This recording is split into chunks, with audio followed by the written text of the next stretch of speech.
Welcome. If you notice the camera there moving every time I move, that's because we're recording this, so no cheeky comments from the audience. Just so that those people that can't be here tonight are able to get this information, so that when the actual form and paperwork go out next week, people can make informed decisions. I've called these workshops the final countdown because we're at that pointy end where decisions need to be made now, so we know formally which direction that we're going to go. So we now, in the next month, will know whether prep to Year 12 is a dream or a reality. And a part of tonight is to actually share with you a picture of what Year 11 and 12 senior secondary might look like at Redeemer, so that you can then make that informed decision about whether this is going to be an option for you to be able to say, yes, that's something I would support, or something, no, that's not for us. So why are we even asking this question about 11 and 12?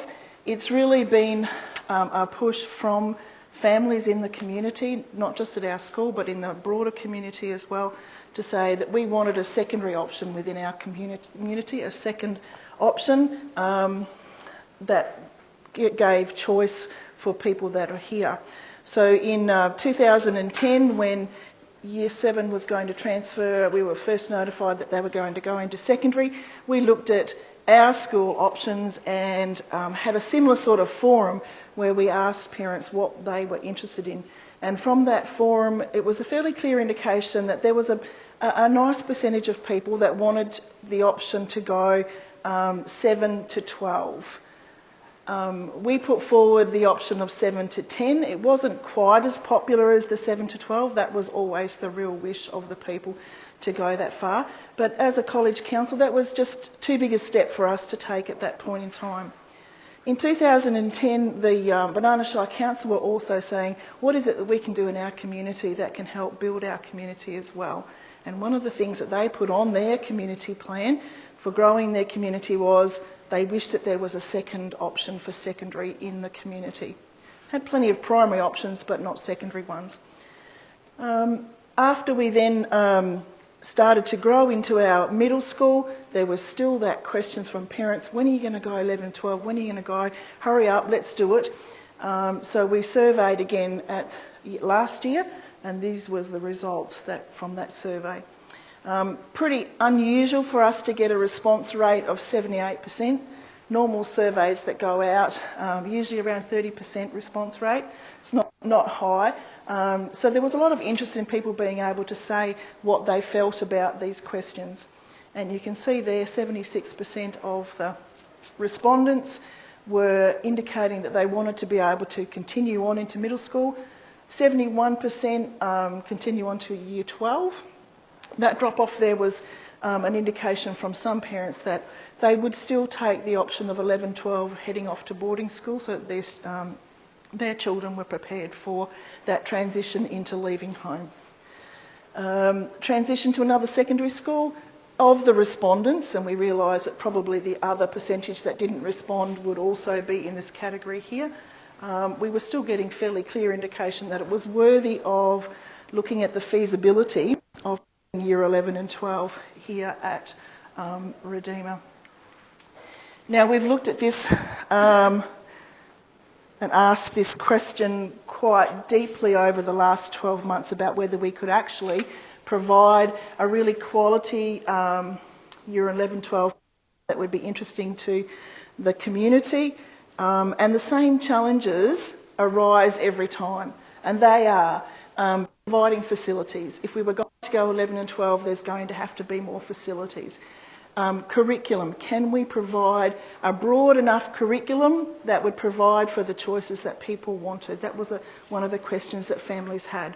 Staffing. We know it's difficult to get staff in rural regional areas, but we also know that staff are the key factor. Quality teachers really make a difference.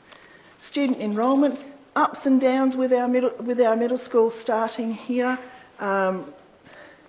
Student enrolment's always going to make a difference about what you can actually offer, and affordability. Doesn't matter what we put forward, If people can't afford it, then they won't be here. If they can get the same program without having to pay for it, they're not going to come here. So that we need to be able to offer something that is good value for money and is the only place that it will happen.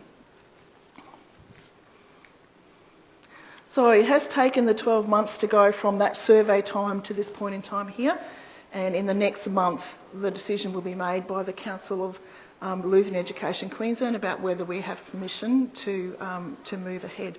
But we believe that we can offer a very contemporary approach to learning and offer a high quality senior secondary program here that will assist students to be both workforce and or tertiary ready, whichever way they're wanting to go. And so it's my job tonight to give you that picture of what that might look like. But to be able to do that, I need to take you back first and just show those people who aren't aware what we're already offering in our junior secondary 7 to 10 program, so that you can see that we can then lead on to senior secondary from here. So currently across year 7 to 10, these are our assessed core subjects. What we've done, we've refined it over 4 years. We're really happy with the way that we're offering English and HASS, the humanities, together as an integrated subject, because we can double the amount of time that we're spending on developing English.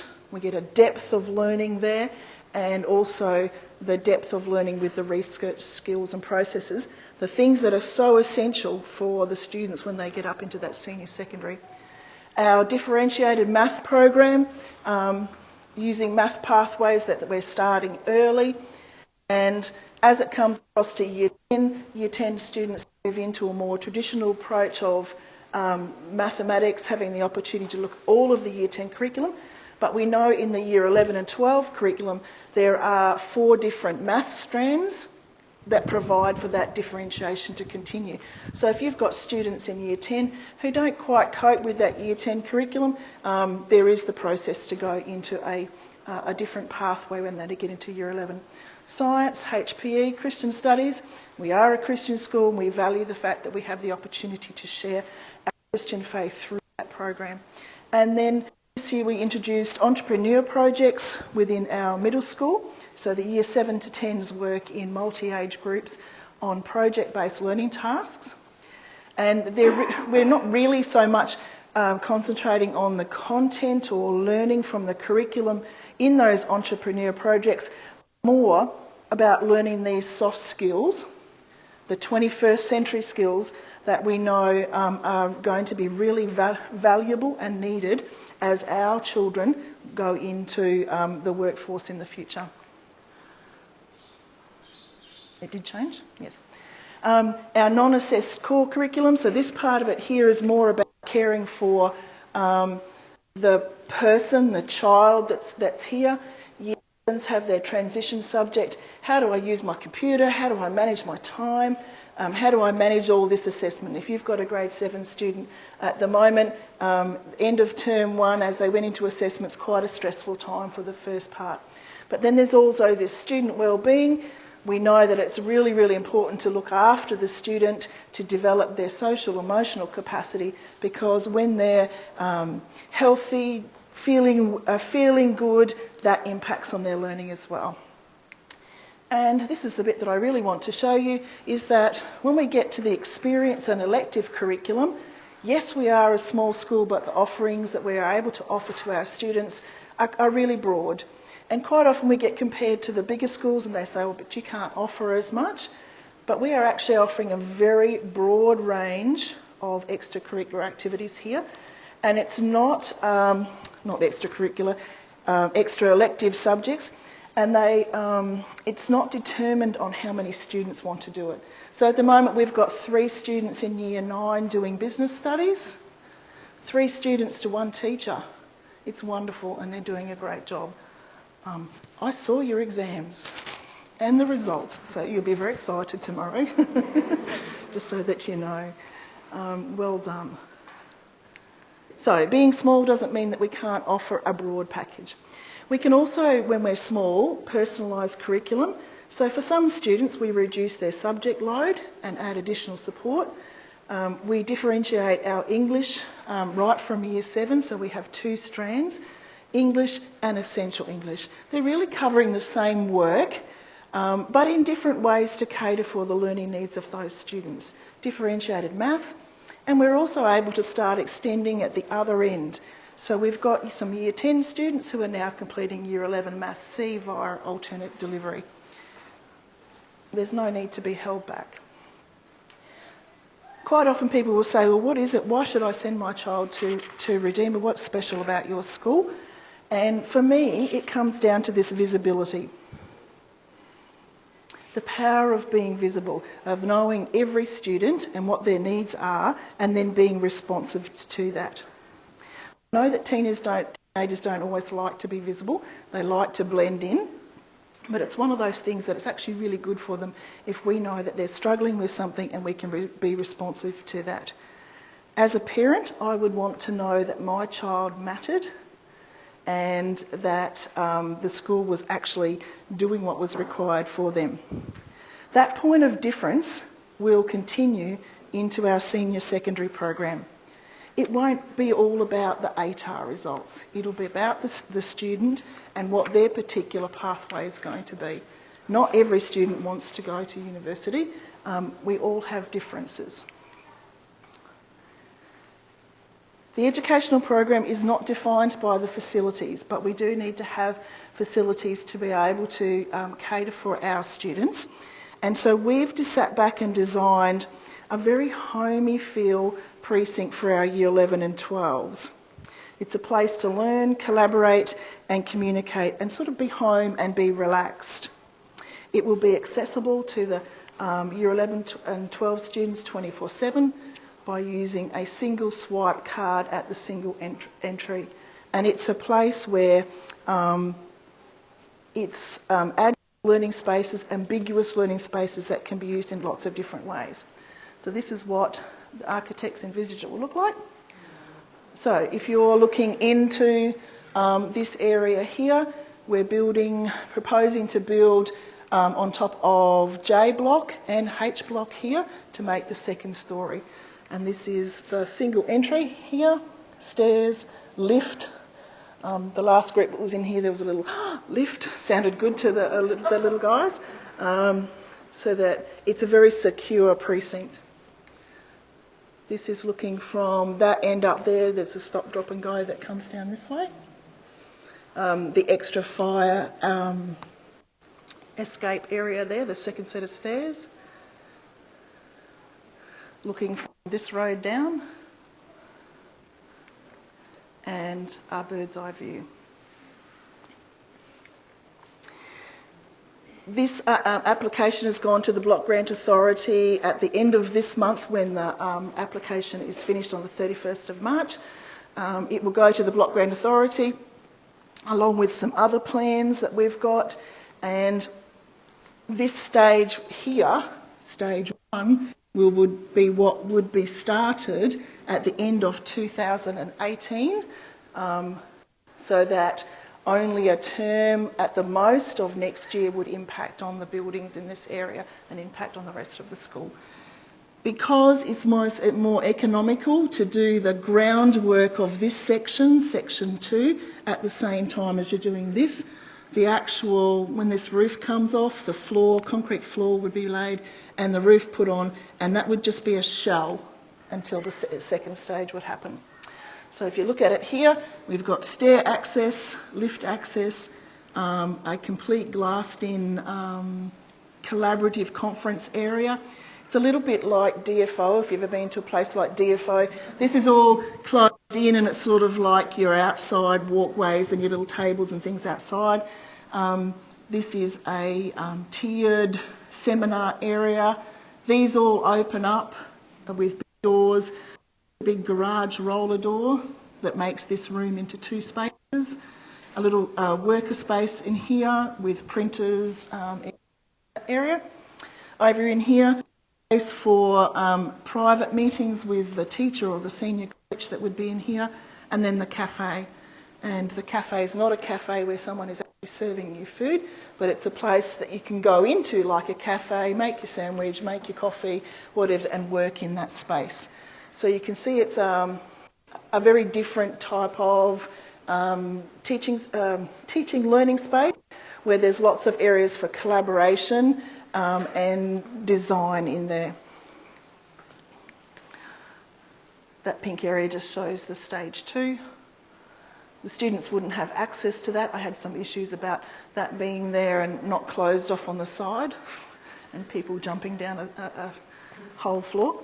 While we're doing this, we're also submitting some plans to build a performing arts studio. It's really important to be able to help those students and value that opportunity to continue music programs and drama programs.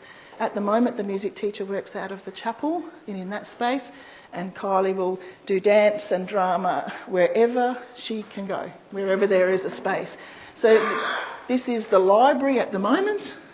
The library comes to here, and in this space we have educational support teacher, and the ICT guy hides in this corner, and if we have a visiting specialist, they'll hide in this corner here or out on the veranda. So we're proposing to push this out, extend out this way. It'll be a double teaching space, once again the garage in here, storage for all the music equipment, some private rehearsal rooms, and access from both ways. So it would make a really good performing arts studio. And then, because we've kicked out the educational support team, we've had to look at D block, which is the junior primary block over there. And there is one room that hasn't been refurbished in that building. So we're going to refurb the whole building on the outside, extend this with 2 withdrawal rooms in here and some more space. So the 2 educational support teachers could use this at the same time. There's access on the outside, so if a middle school student had to go to educational support, there's a private access. This would be for the counsellor, who works pretty much full-time in a very tiny office at the moment. This would be also available for visiting specialists, speech therapists, OT, consulting guidance officers that you may need into a senior secondary program. Kathy and I said we'd never build again, but here we are. We've got building plans and we're nearly ready to go. One of the ideal things about keeping our proposal to go 11 and 12 until 2019 is that the new senior secondary program starts in Australia in 2019. So all schools over Australia are having to make the changes. So it's an ideal time to come into that process. This is a very simple 3-point dot version of what that senior secondary process looks like. It's going to be a combination of school-based assessment and external assessment right across Australia, and we haven't had that external assessment before. And all of the school-based assessment will have to be approved by the curriculum authority first, and then moderated after it's been completed by that curriculum authority as well, so that there's a fairness and a comparability across all schools, and so that there's a marking standard that is the same across all schools. And then they introduced the Australian Tertiary Admission Rank, ATAR, and this will replace the OP scores. So in Queensland we've had OP scores, now we will have ATAR, and that will be the same thing all across Australia. So it really standardises it. Now I'm going to take you for a little journey through senior secondary in general, so that you can understand then what we're proposing about how we can actually do that. So if you were going into a Year 11 in 2019, you would have to choose 6 subjects. All students have to do an English or a mathematics. There are 5 different English choices, and there are 4 mathematics choices that you can make there, but you only have to do one of them. And then you have to choose 4 subjects from the general categories. They could be from the Queensland Curriculum Assessment Authority categories, which there's about 71 different subjects that you could study. That's what the numbers mean. There's 4 different HPE ones, 14 humanities and social sciences. Can't understand that, but there is. And 19 languages, from Punjabi to Spanish to whatever you possibly want to learn. And you could also be choosing to do certificate subjects through vocational education training, or you could be choosing to do some start university studies in Year 11 and 12 as well. So you just have to know 6 subjects, and 2 of them have to be English and maths. Out of those 71 subjects that the QCAA have put forward and written the syllabuses from the Australian curriculum, some of them are called general subjects and some are called applied subjects. The general subjects can contribute towards your ATAR calculation. They will contribute to your Queensland Certificate of Education at the end of Year 12. And the general subjects will include external assessment. And that external assessment is, if I'm studying accounting, it's a general subject. That external assessment is the same assessment in every school across Queensland, and it's all sat at the same time. So in my head, it makes it a very fair and equitable process and assessment process. Applied, if you're doing an applied subject, if you're wanting to get an ATAR, you can only have one of those towards your ATAR. Your results will contribute to your QCE, and an applied subject has no external assessment. All the assessment is done through the school that you are attending. The scary part about the new assessment is that to get your ATAR, or get to your final result of each one of your 6 subjects, there are only 4 assessments for that subject over the 2 years. So if you bomb out on one of those assessments, that's really quite scary. So I looked at it and went, oh yay, the assessment process is much easier and lighter than it was, but I actually think when we look at it, it's going to be much harder. And we're going to really have to focus on how to take external assessments, how to prepare for them. So in your general subjects, you get 3 internal assessments developed by the school, approved by QCCA, and then moderated afterwards, and 1 external assessment. 75% of your overall mark comes from the internal, 25 from the external, except if you're doing maths and science. They're 50-50. Applied subjects, 4 internal assessments. All of those internal assessments, lots of different variety, but they all have to be approved. The Queensland Core Skills Test that you may have heard of doesn't exist anymore. So if you want to put yourself in a position as a senior student to be able to get an ATAR ranking, you need to be doing at least 5 general subjects. So it's a bit like the authority subjects now. You get the best results out of your best 5, or you're doing 4 general subjects and 1 of these, an applied, a certificate 3 for diploma or advanced diploma subject at university. There may be students that don't want to put themselves in a position for an ATAR, and so their other subjects other than maths and English, they're going to be very much focused towards what their career path or what they think their career path is going to be.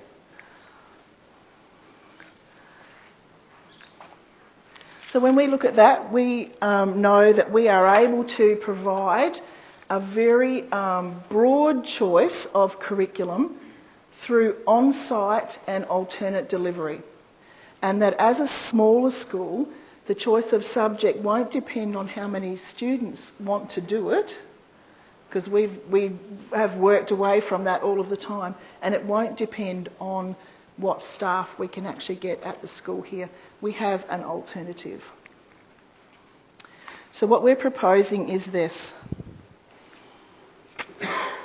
We are able and we are determined that we will have these 2 main teachers. It is core to be able to have an English and a mathematics senior secondary teacher on campus. We can't do those subjects without it. So we can offer English, Maths and Christian Studies, that will be a compulsory subject. It will be non-assessed, and it will be more of a process of discussion and reflection and relevance to life, journal writing. So it's a non-assessed process. Then, because we are a small P to 10 school and we already offer a lot of electives and subjects across P to 10, at the moment we are able to staff really well these subjects. So there's quite a broad range of subjects that can be staffed by the staff that are already here.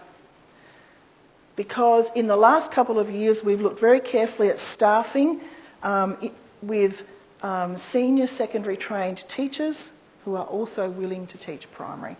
So Alex Blake, the art teacher, she is senior secondary trained, has her arts degree and willingly teaches primary and does a great job at it. So that has happened similarly across here. Health and physical education, we've got Clara who is able to teach all of those, and she's a senior secondary physical education teacher. We have Mrs Brosnan who can teach these areas, Mr Idstein. We have Mrs Worthington, senior secondary science teacher, very capable. We have Mr Gray who can also teach all of these subjects, senior secondary teacher. We have Miss Pocklington, hopefully for a bit longer.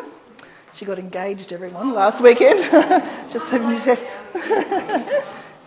And Mr Rankin, very capable music teacher.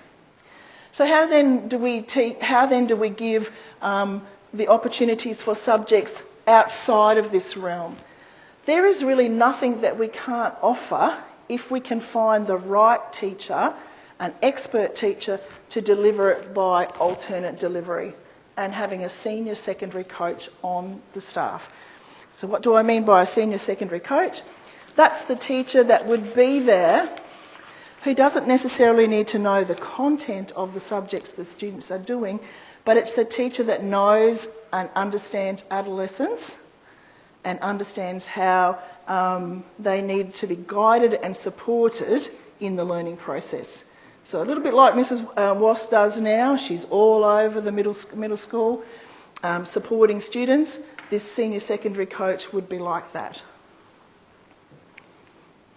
So let me go into alternate delivery.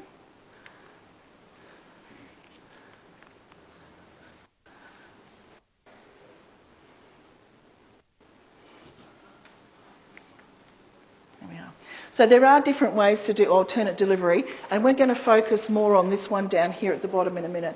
But we can do certificate subjects, vocational education training studies, through RTOs. Kayla Clapper in Year 10 did a Certificate 3 in Agricultural Studies here at the school. Her subject load was reduced and she was able to finish her Cert 3 within the 12 months. So you just have to go through a registered training organisation, and we can access a whole plethora of different subject areas that students might want to do. Distance education is an option that is taken by many people, and SUN, the Starting Uni Now program, where students who really know what their employment pathway, their education pathway are going to be, may decide as one of their subjects in particular, I'm going to actually start a university subject in Year 11 and 12. What we've been developing over the last 2 years, though, is this partnership and collaboration with our other Lutheran schools over Queensland. We have many different Lutheran schools. There's 26, 28 just in Queensland. And last year we trialled Year 9 Christian Studies being taught by a teacher at Faith Lutheran in Redlands. We started that trial very late in the year, and we worked out the platforms and the things that could be used to do that.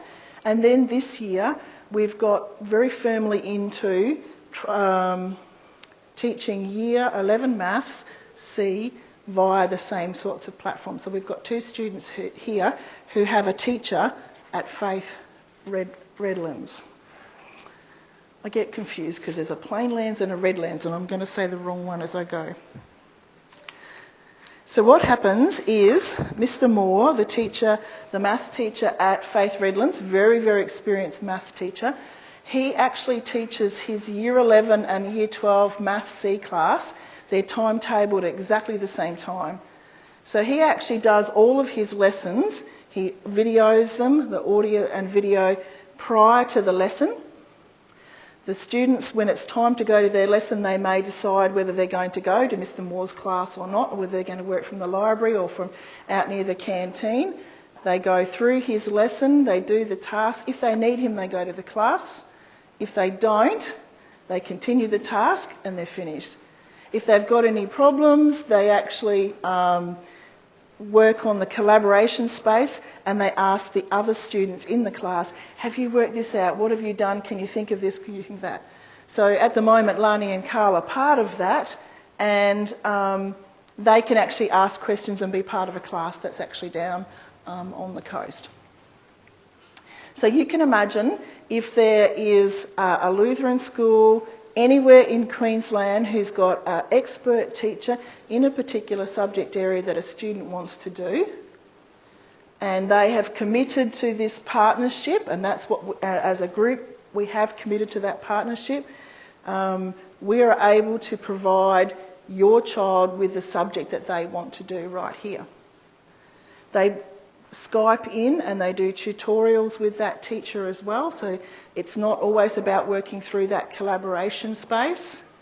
There are times when they actually physically talk to each other via Skype.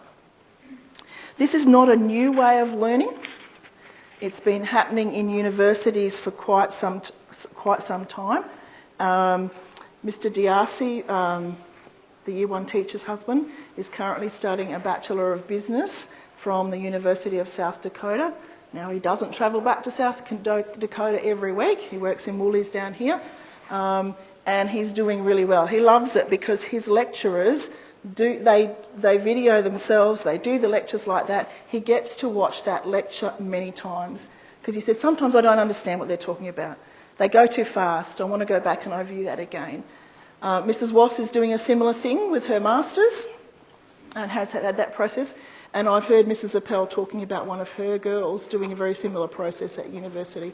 Yes.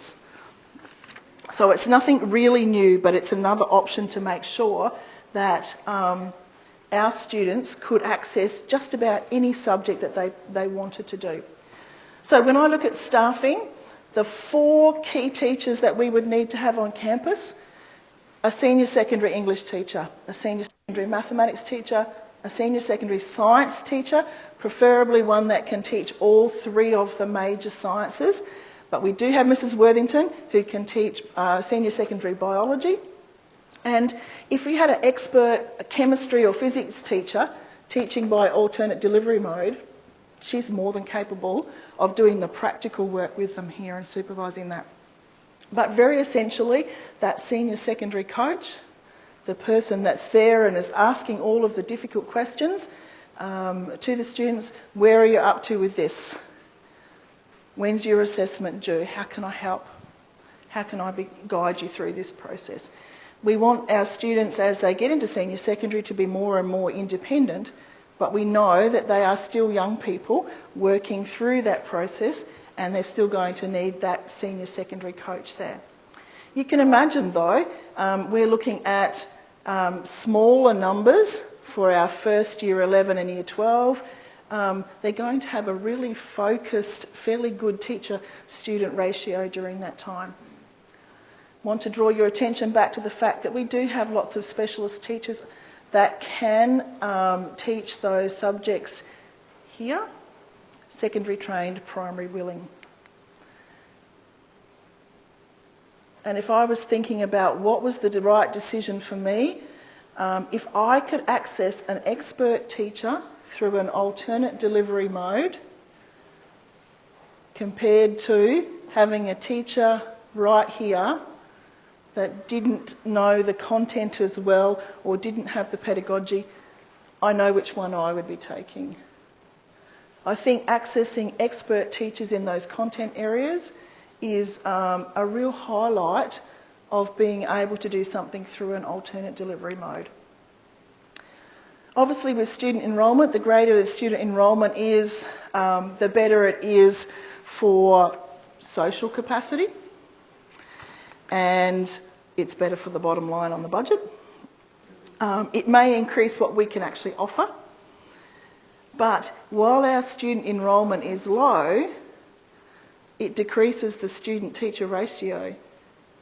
And so as a parent, I'm looking at that and going, I've got one teacher for 5 kids. They're getting a good deal. So small is sometimes really, really beneficial. Our current enrolment stands at this. Not quite where we wanted to be, but we're very positive about that enrolment number for Year 7. Ideally, if those classes were standing around 2024 and full right through, that's pretty full for our single stream. We would be happy with that. So when we've looked at our financial projections to say, can we actually financially do this? Kathy and I have put in an estimate of 5 students going into Year 11 next year, 7 the year after, and our figures work. So it is possible to do it with those smaller numbers, with the hope to grow that, particularly for the senior secondary, to the 10s, the 15s in the years to come. Social versus academic is always going to be an issue for a small school. And that is something that, as parents, you need to work through that process. What is it that I want for my child? How can they have the social interaction maybe outside of school?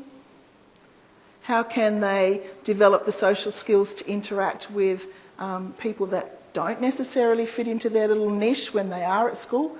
Because I'm sure that we don't all work with people that fit into our personal niche as well. We've talked a little bit about what we might look at as far as uniform and senior secondary, building these young adults. And our thoughts at this time, and none of this has passed, none of this has been determined, but our thoughts at this time would be that our senior secondary students pretty much would have personal choice of what they wear on most days to school within a dress code. A bit similar to what the staff here have. We have a dress code that talks about modesty, appropriateness to what we're doing, sun safety, etc. There may be an option of a senior shirt or jersey specific to that year level, so they wear that with their jeans or whatever they're wearing to school that day. But to have the option of a formal uniform for those special occasions, plain white shirts, dark bottom, could be denim even, with a navy blazer that's on loan from the college, maroon ties. And then some relaxation, because we're realising these younger people are starting to become young adults, in their hairstyling, shoes, makeup even. But I can't cope with the other one. So I still have to have, some conservatives about tattoos and piercings, I'm afraid. Yeah. So, the elephant in the room, affordability. And as I said, if we can't do it for a price where people can afford to be here, then we won't have people here. So when we've financed this out in our projections, we've financed it out in the same fee structure as what we're currently charging for the junior secondary. So it's around that $5,500 a year per student. We know that when we look at TCC and St Brendan's, etc., that's about what they're working on, apart from their boarding fees, and offering really quite broad programs, so we know that it can be done. So, your turn. Questions, concerns, thoughts, comments? Positive, negative, that's scary, whatever. We offer scholarships. There will be initial scholarships for the 2 years, yes. Kira.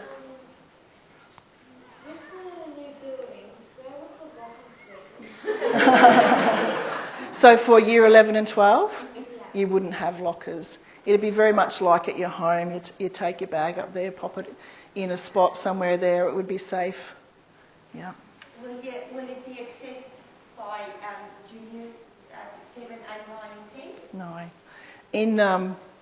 In the end of year 10, maybe semester 2 or even term 4, year 10 would start to transition into year 11 if they were staying on. So there would be that slow process of transition into the building and also into the depth of their learning. Being 24/7 accessible, security and all that will have been as part of that. So it's Yeah. not like, well, we park these in the car and No. So it'd be very similar to Anytime Fitness or anything like that. You've got your little thing to swipe in and there's a record of who that is, what time they went in and when they went out. So it's a computerised process. So if anything went wrong, we would know who to be talking to. Would you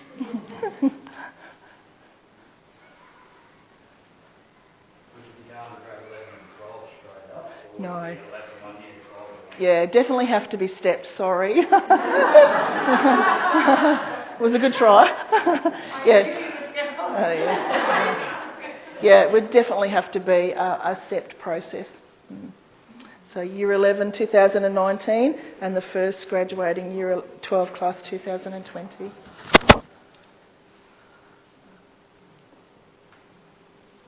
when you're saying expecting, it'd be nice to have 5 transition on as an estimated number. What if there's less than that? What if there's less? Yes. So you can have Yes, yes. So if we get the go-ahead to go, you've got to go. And you step out in faith and you do that. With the external teaching, I think that's a great idea because I'm on my 3rd year degree at the moment. My first one was absolute disaster because it was all external. Yep. So I think if these kids are getting that head start with the guidance from Mrs. Watts, it's going to set them up because There you go. You got a job, Mrs. Voss. like at the moment I'm doing assignments that is with 5 other people all across Queensland, internal and external students. And it's all via forums, Skype, all of that thing. So I think that's fantastic. Yeah, it's not necessarily it's not a new process, is it? And it's tried and tested. And that's one of the reasons we thought we would trial it last year and this year to work out what are the glitches. And the biggest glitch for us is the internet. But God willing, by the end of Friday afternoon, our new internet will be hooked in and ready to go. They're coming back on site tomorrow. Just with regard to giving the kids guidance with respect to their subject choices, will that start in grade 9 or 10? Because we're in grade 9. Yes. We're in grade 10. So Yes. a lot of the people I've been talking to have been saying, oh, well, basically our senior is from grade 10 now. We're not saying senior is 11 and 12 because come grade 11 and 12, you can't change the subjects. I don't know whether that's true. Yeah. That's what I've been told. Do you want to answer? Any guidance? Yeah, I can speak to this. Yep. Okay, so I just literally did a transition to secondary syllabus workshop on Monday. What I can say is that in grade 10 we are still required to teach and assess against the Australian curriculum. So we are required to teach and assess still against those subjects going in the Australian curriculum as it's written now. So we're not supposed to be teaching anything but the Australian curriculum. So what other schools do I can't comment on, but we've been given very clear guidelines from the QCAA that we are not allowed to be teaching senior secondary subjects. No, I'm not talking about teaching them in grade 10. I'm talking about giving the kids guidance to say, Yes. listen, if you, in grade 10, if you choose that subject, That's it's going to allow you, Yes. is there a Yeah, so- guidance counsellor or someone that the kids can go to? We don't actually have someone on staff to do that, and that's part of the process where I'm saying we need to have access to an outside guidance counsellor to do that. But even just to look at the P to 10 curriculum and go, okay, these are the subjects we're offering in year 9 and 10. So when they start to make their choices about electives then, there is the guidance to say what is actually required for a particular year 11 subject. And there's really nothing. There is nothing that you do in 9 and 10 that should stop you from doing a subject in year 11 and 12. Yeah. I'm off to another workshop next week as well, similar to what Sandra's doing, and as soon as we get the go-ahead, our PD, that's what our PD, our focus will be. Senior thing. That sort of access for the kids Yeah. to be able to say, listen, if this is what you like to do, you might not need to be in those subjects, but if you like doing them, do them. You know? Yes. So that they've got options. Yes. Lots of kids get to end of grade 12 and they go, I've studied all this and I thought I'd get that uni degree and go, I actually don't want to do that anymore. That's right. They need to have the subjects to be able to have choices. Yes, so they need to know what that next step is. Maybe I am going to go to university, what do I need in 11 or 12 to be able to do those pathways? Really, from what I can gather, you get your ATAR. What you want to do is do the subjects that get you the best ATAR to give you the options to go into university. The high school ATAR. Yes. So you might not want to be a science teacher or a scientist, but if you're getting the highest ATAR, you can do math science, you do math science. If you are good at math science, then yes, you would want to be, they are strong. Are they ranked? Are the subjects ranked? Yeah, are they weighted? No, they're not weighted. They're not weighted. If I'm a good math science student, I want to do the subjects that I'm probably going to do the best in to get Yes. there. So if I'm a good math science student, I probably want to go and choose math science because I know that I'm probably going to do better in them than I am going to do in, philosophy, which I'm probably not But if interested you're in. getting A's in art, Yes, that's. I believe. Yeah, and Sue's nodding too. From all I've read, they're not weighted. Yeah. No. And when you look at uni as well, for the future, they will tell you whether it may not be that you need a prerequisite subject, it might be assumed knowledge. So if it says assumed knowledge in there is chemistry, then take chemistry. Mm. You know, they'll give you a little hint along the way. Yeah. Yep. What does like it's counted more heavily. It would count for more, or they think it's more important, right? But that's not the case. Mm. I may have a ball around behind. When we went over to the high school for OP, they said that if you're in a class with, say, half the class that wants to learn and half the class that doesn't care, that the half the class that doesn't care pull that OP, pull your scores down. Is that I think that there is an element of that. Yeah. And that's because that's on a different. That's in OP, but not in A. No. And it has a lot to do with the QCS test and all of that, and that's not part of this system. So it seems like it's a very fairer system. From the year 11. I think in regards to subject, like you were saying, if they're doing, science stuff, does that mean they can't go and do something else at uni? Me, for an example, I did all business stuff because I was going to be an accountant, hated it. And I ended up a nurse. I did no science, no biology, nothing at school, and it did not stop me from getting into uni. But you do want to make the pathway as easy as possible. yeah, right. You want to be engaged in high school. You're going to do something that you like. You're not going to, it might come easy to you. You still got to enjoy life and enjoy schooling And still be challenged and be challenged too. And that's what people like we were always doing with my older children with OP is pick the subjects that they enjoy and that they're good at. If you're going to do better at something, they enjoy it. There's no point picking the I wish someone had said that to me before I took Maths B. With 5 boys. Oh, it was not good. Okay, so my last question is, what can you do now? In the next week there'll be some paperwork come out, another survey, the final one, and I would really like your feedback from there, whichever way it goes, and to encourage those people that haven't been able to make these 2 workshops. I'm really encouraged by the number of people that have been at both, that they have a look at the video, as bad as it will be, but they at least hear the conversation that you've heard so that they can make informed decisions. And so once I've got that data, I take that then to the Council of Within Education in the first week of April, and they then need to make a decision about whether they're saying, yes, you can go, or no, you need to stop. And we'll know our direction from there. And if they say stop, well, that's what we accept, and then it's someone else's turn down the track to have another go later on.